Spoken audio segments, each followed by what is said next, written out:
نکاح جیسی عبادت جنت میں بھی موجود ہے. سارے رشتے زمین پر آ کر کے بنے ہیں، لیکن میاں بیوی کا رشتہ اللہ نے جنت میں بنایا ہے. یعنی یہ وہ رشتہ ہے جنت میں ہے، اور انشاءاللہ جب ساری جو وہ عبادتیں وغیرہ اللہ رب العزت اپنے حکم سے سمیٹ دے گا تو بھی نکاح جیسی عبادت باقی رہے گی. جنت میں نماز نہیں ہوگی، جنت میں جو ہے وہ روزہ نہیں ہوگا، لیکن جنت میں اللہ اپنے مومن بندوں کا مومنہ عورتوں کے ساتھ نکاح کروائے گا. خود اللہ کے رسول کا بھی نکاح ہوگا. جو حضور کی ازواج ہے وہ تو حضور کو ملے گی ہی ملے گی، لیکن سیدہ آسیہ بھی حضور کے ساتھ نکاح کی جائے گی. حضرت مریم کا نکاح بھی حضور علیہ السلام کے ساتھ کیا جائے گا. حضرت موسیٰ علیہ السلام کی وہ بہن جنہوں نے ان کی نگہداشت کی تھی اور ان کی ماں کو مشورہ دیا تھا کہ امی میرے بھائی کو یہ فرعون قتل کر دے گا تو اس کو دریا میں ڈال دو، تو یہ ان کی جو بہن تھی، اللہ اکبر، ان کو بھی رسول اللہ کے نکاح میں عطا کیا جائے گا.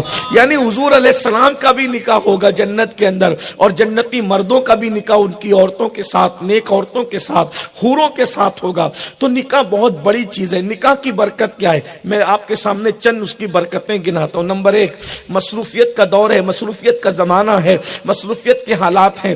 برسوں رشتہ دار ایک دوسرے سے نہیں ملتے، محلے کے لوگ بھی ایک دوسرے سے نہیں ملتے، لیکن جب تقریب نکاح رکھی جاتی ہے تو دور دور کے رشتہ دار نکاح کی برکت سے ایک دوسرے سے ملاقات کرتے ہیں. ملنا جلنا دیکھو یہ ہوتا ہے، یہ نکاح کی برکت ہے. نمبر 2، نکاح کی دوسری برکت یہ، جس سے کوئی رشتہ نہیں ہوتا اس سے رشتے جڑ جاتے ہیں. مثال کے طور پر ایک اجنبی مرد اور ایک اجنبی عورت ایجاب و قبول کے بعد میاں بیوی بن جاتے ہیں، لیکن صرف وہ دونوں ہی میاں بیوی نہیں بنتے، اس کا باپ اور اس کا باپ دونوں سمدھی ہو جاتے ہیں. دیکھ رہے رشتہ جڑا کہ نہیں جڑا؟ اس کا بھائی اور اس کا بھائی، اس میں بھی رشتہ جڑ جاتا ہے. اس کی بہن اس میں بھی رشتہ جڑ جاتا ہے. اس کی ماں اس میں بھی رشتہ جڑ جاتا ہے. اس کا خاندان اس میں بھی رشتہ جڑ جاتا ہے. گویا کہ ایک جڑ رہا ہے دوسرے سے، لیکن دو خاندان آپس میں مل رہے ہیں. یہ نکاح ہے. لیکن نکاح کے اندر ہم نے بہت سے خرافات کیے ہیں. باپو نے جو کہہ دیا میں اس کو اب دہراؤں گا نہیں، اس لیے کہ ان کی زبان ہماری زبان سمجھ لے. انہوں نے جو فرمایا ان چیزوں سے بچنے کی کوشش کرو. لیکن آئیے ہم نکاح کرنے کے لیے جب نکلتے ہیں تو اپنے معیار کے مطابق ڈھونڈتے ہیں. ہمارے پاس معیار کیا ہے؟ ہر آدمی اپنی بیٹی کو لے کے بیٹھا ہوا ہے کہ میں اس کو اچھا رشتہ نہیں آتا حضرت، اور ہر آدمی اپنے بیٹے کو لے کے بیٹھا ہوا ہے اس کو اچھا رشتہ نہیں آتا حضرت. ایک بات بتاؤں، رشتے سب کو اچھے آتے ہیں. آپ کی نگاہ اچھی نہیں ہے، آپ کی سوچ اچھی نہیں ہے، آپ کی فکر اچھی نہیں ہے، آپ کے تصورات اچھے نہیں ہیں، آپ کے تخیلات اچھے نہیں ہیں. ہم دنیا دار ہیں، دنیا دار. دنیا ہمارے دلوں میں بسی ہوئی ہے. کون کہتا ہے رشتہ اچھا نہیں ہے؟ کس کا رشتہ آیا تھا؟ کسی بندر کا رشتہ آیا تھا، کسی کتے کا رشتہ آیا تھا، کسی کوے کا رشتہ آیا تھا، کسی چڑیے کا رشتہ آیا تھا؟ کہ نہیں، رشتہ انسان کا آیا تھا. تو کیا انسان کا رشتہ اچھا نہیں ہوتا؟ ہاں، کچھ رشتے واقعی اچھے نہیں ہوتے. لڑکا اگر شرابی ہے، اسلام کہتا ہے اس کو رشتہ مت دو، کیونکہ وہ نشہ کرتا ہے. نشہ کرنے والا کتنے ہی بڑے گھر کا ہو، اسے رشتہ مت دو. اللہ کے رسول علیہ السلام فرماتے ہیں وہ بیمار پڑ جائے اس کی عیادت کے لیے مت جاؤ. اللہ کے رسول علیہ السلام نے یہاں تک فرمایا عبرت کے لیے. میں حنفی ہونے کی وجہ سے کبائر کے مرتکب کے جنازے کو منع نہیں کر رہا ہوں، لیکن عبرت کے لیے جو یہ روایت ہے وہ پڑھ رہا ہوں. فرمایا کہ اس کو رشتہ مت دو، بیمار پڑ جائے عیادت مت کرو، قرضہ مانگے اس کو قرضہ مت دو، محفل میں اس کو عزت سے مت بٹھاؤ، مر جائے اس کے جنازے میں مت جاؤ، تاکہ لوگوں کی عبرت ہو. لیکن ایک بات میں کہوں، معذرت کے ساتھ برا مت ماننا، جہاں تک میری آواز پہنچ رہی ہے، اگر ہمیں پتہ ہے کہ یہ لڑکا شرابی ہے، ہم بیٹی دے دیتے ہیں اس لیے کہ وہ مالدار ہے. یعنی ہم پیسوں کے پجاری ہو گئے. اپنے ہاتھوں سے اپنی بیٹیوں کو ہم جہنم کے اندر دھکیل رہے ہیں، اور بعد میں وہ بیٹی پوری زندگی روتی ہے ماں باپ کے نام سے کہ مجھے کس کے حوالے کر دیا. دولت چاٹنے کی نہیں ہوتی، دولت کھانے کی نہیں ہوتی، دولت سے راحت نہیں ملتی، دل سے ملتے ہیں. اس لیے جب رشتے ڈھونڈو تو شرافت بھی اس میں دیکھو. لیکن آج شراب، اگر جوئے کا دھندا ہے اس سے محل بنا ہوا ہے، دے دیں گے بیٹی، اپنے ہاتھ سے اپنی بیٹی کو جہنم میں پھینک رہے ہیں. لیکن اگر کوئی حمال شریف ہے اس کو کوئی بیٹی نہیں دے گا. کیوں؟ وہ تو حمال ہے نا، وہ مزدور ہے نا. یعنی ہمارے پاس معیار دولت ہے. میں آپ سے کہتا ہوں یہ ذہن سے نکال دو. میرے پاس کئی لوگ آتے ہیں، حضرت تعویذ دو، حالانکہ میں تعویذ والا آدمی نہیں ہوں، لیکن پھر بھی لوگ کہتے ہیں حضرت تعویذ دو، بچی کو رشتہ نہیں آتا۔ غریبوں کے گھر میں جاؤ بچی کو رشتہ نہیں آتا، مالداروں کے گھر میں جاؤ۔ میں کہا بھائی رشتے آتے ہیں، تم لوگ اس پہ توجہ نہیں کرتے۔ معیار بدلا ہے، سب کو مالدار چاہیے، سب کو خوبصورتی چاہیے۔ جس دن دماغ سے یہ خبط نکال دو گے، رشتے بہت ہیں دنیا میں، لیکن رسول اللہ کے معیار کے مطابق دیکھو گے تو بہت رشتے ہیں۔ اللہ کے رسول صلی اللہ علیہ وآلہ وسلم نے اپنی سب سے چہیتی لگتے جگر کا نکاح جس کے ساتھ کیا تھا، یہ بات میں پوری دنیا میں ڈنکے کی چوٹ پر کہتا ہوں اور پورے فخر کے ساتھ کہتا ہوں کہ اس کے ساتھ رشتہ کیا تھا جس کا خود کا مکان بھی نہیں تھا، اور جس دن نکاح کیا تھا اس دن مہر دینے کے لیے پیسے بھی نہیں تھے، لیکن اللہ اکبر، داماد اتنا غیرت مند تھا، نہ خود کا مکان تھا نہ مہر دینے کے لیے پیسے تھے، لیکن چیلنج ہے پوری دنیا کو کہ مولا علی کے پاس مہر دینے کے لیے پیسے نہیں تھے تو نہ اپنے اللہ اکبر رسول اللہ کے سے مانگا کہ حضور میری شادی ہے، مہر کے لیے پیسے نہیں ہے تو پیسوں کا انتظام کرو، نہ کسی صحابی سے مانگا، نہ کسی پڑوسی سے مانگا، نہ کسی اپنے سے مانگا، نہ کسی بیگانے سے مانگا۔ حضور کا داماد اور چچا زاد بھائی اتنا غیرت مند تھا کہ اپنی زرا بیچنا تو گوارا کیا، مگر کسی کے آگے ہاتھ پھیلانا گوارا نہیں۔ مولا کائنات بتا رہے داماد ایسا ہونا چاہیے، زرا بیچنے والا تو ہو، گھر کی چیز بیچ کر تو مہر دے، مگر بھیک مانگ کر مہر نہ دے۔ اور ہم بھکاریوں کو بیٹی دیتے ہیں۔ آپ کے داماد لوگ بھکاری ہے، اللہ ماشاءاللہ کا مطلب ہوتا ہے چند لوگوں کو چھوڑ کر سمجھانے کے لیے، ٹھیک، بھکاری ہیں، بھکاریوں کو بیٹی دیتے ہو۔ جو پہلے رشتہ طے کرنے بیٹھتے تو پوچھتے ہیں کہ منگنی پہ کیا دو گے، تو مانگنے والا تو بھکاری ہوتا۔ مجھے حیرت ہے بھکاریوں کو بیٹی دینے میں شرم نہیں آتی اور محنت کشوں کو بیٹی دینے میں شرم آتی ہے۔ کوئی کتنا بھی کروڑ پتی ہو، اگر وہ یہ کہے کہ منگنی پہ سونے کی انگوٹھی دو تو وہ کروڑ پتی نہیں، میری نظر میں بھکاری ہے، کیونکہ جو بھیک مانگے اسی کو تو بھکاری کہتے ہیں۔ بس فرق اتنا ہو گیا، جو نچلے درجے کے بھکاری ہیں وہ 10 روپے کی نوٹ مانگتے ہیں، اور یہ بڑے بھکاری ہیں جو منگنی پہ سونے کی انگوٹھی مانگتے ہیں، شادیوں میں کاریں مانگتے ہیں، جہیز میں بھکاری تو یہ بھی ہے، بھکاری تو وہ بھی ہے۔ کوئی چھوٹی چیز مانگے یا بڑی چیز مانگے، بلکہ یوں کہہ دوں جو چھوٹی چیز مانگے وہ چھوٹا بھکاری ہے، جو بڑی چیز مانگے وہ بڑا بھکاری ہے۔ بھکاریوں کو دے رہے ہو بیٹیاں، بھکاریوں کو۔ اللہ کے رسول نے جس کا خود کا گھر نہیں تھا اس کو بیٹی دی، بھکاری کو نہیں دی۔ بلکہ ایک جملہ سن لیں، بھکاری کو نہیں دی بلکہ داتا کو دی، اور ایسا داتا ہے جو دنیا میں آنے سے پہلے ولایت بانٹتا ہے، جو خیرات میں ولایت دے دے وہ حضور کا داماد ہے۔ غور تو فرمائیں، معیار بدلو۔ میں جانتا ہوں کہ یہاں بیٹھے ہوئے لوگ جو ہے وہ شادی کے حساب سے بہت بڑی تعداد میں نہیں ہے، لیکن میرا اللہ اگر چاہے گا تو میری اس آواز کو وہ پوری دنیا میں پہنچا دے گا۔ جہاں ضرورت میں مشورہ دینا چاہتا ہوں، اپنی بیٹی کے لیے معیار کیا ہونا چاہیے؟ معیار 2 ہو، بس 2۔ نمبر 1، وہ ایمان والا ہو، ایمان والا ہو، دیندار ہو، اور نمبر 2 اتنا کما لیتا ہو کہ آپ کی بیٹی کو روٹی کھلا سکے اور عزت کے ساتھ اپنے گھر میں رکھ سکے، بس یہی اپنا معیار ہے۔ آپ دے کر تو دیکھو، کسی دیندار کا سلیکشن کر کے دیکھو۔ ابھی باپو نے کہا نا امیری غریبی لگی ہوئی، میں ابھی اگر وقت رہے گا، میرے پاس 1.25 گھنٹے کا ٹائم تھا جس میں سے 15 منٹ گزر گئے، گھنٹہ ور بچا ہوا ہے، تو اگر وقت رہے گا تو میں آخری میں ایک بات آپ کے سامنے رکھوں گا، اللہ کرے آپ کے دل میں اترے۔ اگر وقت رہا تو میں نے اس کو آخر کے لیے رکھا، اس مضمون کو، آپ کو لطف بھی آئے گا اور آپ کو سمجھ بھی سکیں گے۔ تو میری گزارش یہ ہے، شرابی کو بیٹی نہ دو، جوا کھیلنے والے کو بیٹی نہ دو۔ خوبصورت بیٹیاں ہماری پریشان ہیں، رات رات بھر شوہر گھر نہیں آتا، شراب کے نشے میں پڑا رہتا ہے۔ دولت تو ہے، سکون نہیں ہے۔ دولت ہم نے دولت دے، بھائی دولت مت دیکھو۔ میں آپ سے پوچھتا ہوں، آپ نکاح بیٹی کا اس کے شوہر کے ساتھ کر رہے ہیں یا دولت کے ساتھ کر رہے ہیں؟ کس کے ساتھ کر رہے ہیں؟ اگر آپ شوہر کے ساتھ کر رہے ہیں تو آپ کو پھر دولت نہیں دیکھنا چاہیے۔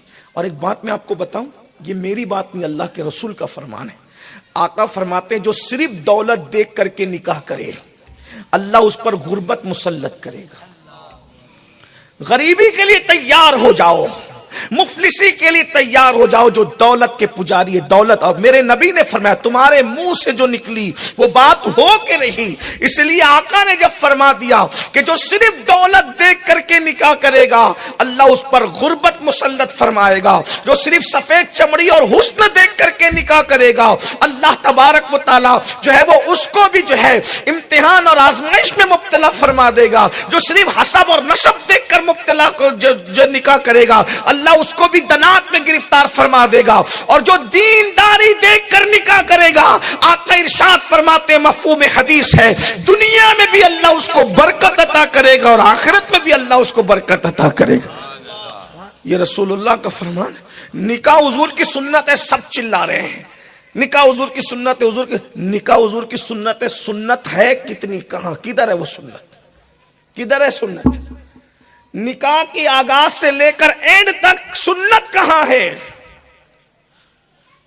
رق جگوں کی محفل میں تو جوا کھیلا جا رہا ہے, کہاں ہے سنت؟ رشتہ طے کرتے وقت جواری شرابی نہیں دیکھا جا رہا ہے, نمازی بے نمازی نہیں دیکھا جا رہا ہے, دیندار دنیا دار نہیں دیکھا جا رہا ہے. کہاں ہے سنت؟ حضور کی سنت ہے کہاں؟ 1 منٹ ہے بس, پورے نکاح میں سنت صرف 1 منٹ ہے بس. 1 منٹ کے لیے اسلام اور سنت ہمارے درمیان آتی ہے, پھر چلا جاتا ہے. وہ یہ ہے, وہ بھی مجبور ہے, پتہ نہیں کہ اگر ایسا نہیں کریں گے تو نکاح ہی نہیں ہوگا. قاضی کو بلاتے ہیں, ایجاب و قبول کراتے ہیں, وہ خطبہ بس وہ 1-2 منٹ جتنا ہے بس اتنا ہی, اس میں بھی کوئی خطبہ سنتا نہیں ہے, نہیں سنتے ہیں خطبہ. کوئی آئس کریم کھا رہا ہے, کوئی بات چیت کر رہا ہے, کوئی ہنسی. کچھ تو اتنے مغرور آتے ہیں اللہ اکبر کہ ان کے خطبہ ہو رہا ہوتا ہو تو وہ منہ میں منہ کسی کے ڈال کے بات کر رہے ہوتے ہیں. وہ خطبے کی طرف توجہ. یاد رکھنا خدا کے ذکر سے تکبر کرنے والوں, میرے اللہ کی شان یہ ہے کہ جب وہ کسی پر نگاہ غیرت ڈالتا ہے تو اس کو نشان عبرت بنا دیتا ہے. خدا کے ذکر سے تکبر کرتے ہیں لوگ. مولوی سے خطبہ کیا سنیں گے؟ مولوی کو نہ دیکھو, اللہ کے ذکر کو دیکھو. اور مولوی کوئی چھوٹا موٹا آدمی ہے, مولوی کا مطلب ہوتا ہے اللہ والا. جو اللہ والا ہے اس سے اللہ کا ذکر سننے میں تمہیں شرم آتی نہیں. جس وقت خطبہ ہو رہا ہو سب ایک اٹینشن ہو جائے, چاہے خطبہ جمعہ ہو, چاہے خطبہ نکاح ہو, چاہے خطبہ عیدین ہو, کوئی خطبہ ہو اس کو توجہ کے ساتھ سنو. دین کہیں نظر نہیں آتا. تو میں آپ کے سامنے یہ بات رکھنا چاہتا ہوں کہ سب مسلمان دولت, حسب اور نسب اور جو ہے وہ خوبصورتی کو پرائرٹی دینے کی بجائے دینداری کو پرائرٹی, بلکہ دین تو یہاں تک کہتا اگر کوئی کالی کلوٹی لڑکی بھی ہو اس کو بھی اپناؤ. یہ میں بہت بڑی بات کہہ رہا ہوں, اور یہ میں اپنی بات نہیں, حضور علیہ السلام کی بات کہہ رہا ہوں. متقی پرہیزگار لڑکی اگر ہو اور اس کا رنگ اچھا نہ ہو اس کو اپنا لو. یہ سوچ کر کے اس کو کوئی نہیں اپنائے گا تو میں نے اپنا لینا ہے, اس کی آبرو بچا لینا ہے. آپ جانتے ہیں اللہ اس کی برکت قیامت تک آپ کی نسلوں کو عطا فرمائے. مجھے یہاں پر ایک بات یاد آ رہی ہے, میں آگے بڑھ رہا ہوں تیزی کے ساتھ. دنیا میں پہلا سید ہے ایسا جو نجیب الطرفین ہے. میری بات اگر نہیں سمجھ میں آئے تو تھوڑی سی مجھے اشارہ کرنے میں اس کو اور واضح کروں گا. نجیب الطرفین سید اس کو کہتے ہیں کہ جس کی ماں امام حسن کی اولاد سے ہو اور باپ امام حسین کی اولاد سے ہو, یا باپ حسینی ہو ماں حسنی ہو. یعنی جہاں حسنی حسینی سید, ماں بھی سید باپ بھی سید, ایک حسنی اور ایک حسینی, یعنی جب دونوں سید ہو وہ بھی حسنی حسینی, تو جب دونوں سے جو بچہ پیدا ہوتا ہے اس کو نجیب الطرفین کہتے ہیں. یہ سیدوں کی سب سے اعلیٰ قسم ہے. یہ سیدوں کی سب سے, سارے سید قابل تعظیم ہے لیکن وہ سید جس کی ماں سید ہو لیکن حسنی یا حسینی ہو اور باپ یعنی دونوں الگ الگ, ایک امام حسن اور ایک امام حسین سے ہو, جب دونوں ملتے تو اس کو نجیب الطرفین کہتے ہیں. اور روئے زمین پر نجیب الطرفین سب سے پہلا سید جو ہے اس کو دنیا کہتی عبداللہ المحض. یہ پہلا سید ہے نجیب الطرفین جس کو عبداللہ المحض, محض کہنے کی وجہ یہی ہے کہ اللہ کا یہ وہ بندہ ہے جس نے حسنی حسینی نسب کو ایک ساتھ جمع کیا ہے. سوچو کتنی عزت ہوگی ہم عام سادات کی اتنی عزت کرتے ہیں، تو یہ کون ہے عبداللہ المحض؟ عبداللہ المحض کے والد کا نام ہے حسن المثنی، اور ان کے والد کا نام ہے امام حسن، اور ان کے والد کا نام ہے سیدنا علی، اور ان کی جو امی عبداللہ المحض کی، ان کی امی کا نام ہے سیدہ سغرا، اور سغرا کے والد کا نام ہے امام حسین، اور ان کے والد کا نام ہے مولا علی۔ یعنی بی بی سغرا کے بیٹے اور امام حسن مثنی کے، یعنی یہ وہ سید ہیں اللہ اکبر کے جن کے نانا امام حسین ہے اور جن کے دادا امام حسن ہے، اور ان کے نانا بھی اور دادا بھی مولا علی ہے، نانا بھی ہے اور دادا بھی ہے، ان کی نانی بھی سیدہ فاطمہ ہے اور دادی بھی سیدہ فاطمہ ہے۔ یہ ایسا نجیب الطرفین سید ہے، رسول اللہ نانا بھی ہے، رسول اللہ دادا بھی ہے، کیا وہ شہزادہ ہوگا؟ پہلا سید نجیب الطرفین۔ کتنے بڑے بڑے مدینہ منورہ کے لوگ اپنی بیٹیاں ان کو دینے تیار تھے، مالدار بھی تھے، عالم بھی تھے، نجیب الطرفین سید بھی تھے۔ کیا کوالٹی تھی! کسی امام کی کسی کی بیٹی سے نکاح نہیں کیا، ایک حبشیہ کنیز سے نکاح کیا۔ حبشیہ لوگوں نے کہا اتنی خوبصورت لوگ بیٹیاں دے رہے تھے بڑے بڑے خاندان کے، آپ نے نہیں کیا؟ ایک یہ حبشیہ جو کالے رنگ کی ہے، موٹے ہونٹے بڑے دانت ہیں، فرمایا یہ موٹے ہونٹ اور بڑے دانتوں کو تو قبر کی مٹی بننا ہے، اس سے ہمیں کیا لینا؟ اصل بات یہ ہے کہ میں نے دیکھا کہ خوبصورت اور بڑے گھرانوں کی بیٹیاں اس حبشیہ کی طرح متقی نہیں تھی، تو میں نے رنگ پر تقوی کو ترجیح دیا، کیونکہ میرے گھر میں جو بیٹا پیدا ہو وہ مجھے خوبصورت نہیں چاہیے، مجھے خوب سیرت چاہیے۔ خوبصورت ماں خوبصورت بیٹے کو جنم دے یہ ضروری نہیں ہے، لیکن نیک ماں متقی بیٹے کو جنم دے گی تو مجھے سفید چمڑی کی اولاد کی ضرورت نہیں ہے، مجھے تو متقی چمکتے ہوئے دل والی اولاد کی ضرورت ہے۔ اور اس حبشیہ کنیز سے جو بیٹا پیدا ہوا اسی بیٹے کا نام موسیٰ رکھا گیا، اور اس موسیٰ کو موسیٰ الجون کہا گیا۔ جون کے معنی ہوتا ہے کالا۔ حضرت موسیٰ کو کالا رنگ، ماں پر چلے گئے تھے، رنگ کالا تھا، لیکن ان کو کوئی اس میں شرم نہیں آئی کہ میرا بیٹا کالا ہے۔ اللہ اکبر! بیٹا رنگ کے اعتبار سے کالا تھا عبداللہ المحض کا بظاہر، لیکن تقوی میں اس کا کوئی مقابلہ نہیں کرتا تھا۔ اسی موسیٰ کے یہاں ایک بیٹا پیدا ہوا، توجہ کرے، اسی کو کہتے ہیں تقوی کی برکت۔ کسی اللہ اکبر نامقبول صورت والی اور اعلیٰ سیرت والی کو اپنانے کا انعام کیا ہے؟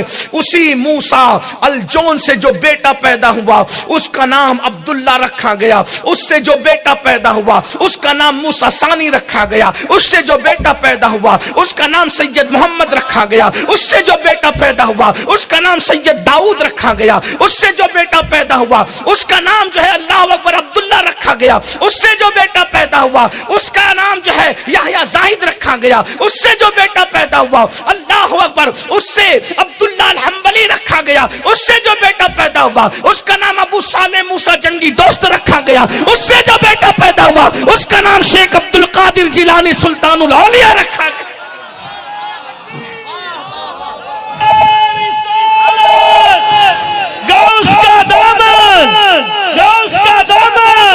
سبحان اللہ۔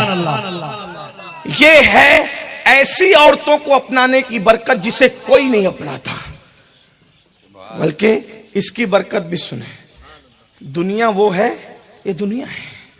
کبھی کبھی ایسا ہوتا ہے بہت خوبصورت عورتیں شوہروں کو دھوکہ دے جاتی ہیں، لیکن بہت ساری عورتیں ایسی ہوتی ہیں جن کی صورت بہت اچھی نہیں ہوتی، لیکن وہ خوبصورت عورتوں سے زیادہ اپنے شوہر سے پیار کرتی ہیں۔ یہ ایسا ہو جائے تو صبر سے کام لیا کر۔ اور یہ دنیا ہے، دنیا میں ہر من کی چاہی چیز نہیں۔ ایک بات یہاں یاد آ گئی، اور ایک بہت بڑے فلسفی تھے، بہت بڑے فلسفی، منطقی تھے، منطقی۔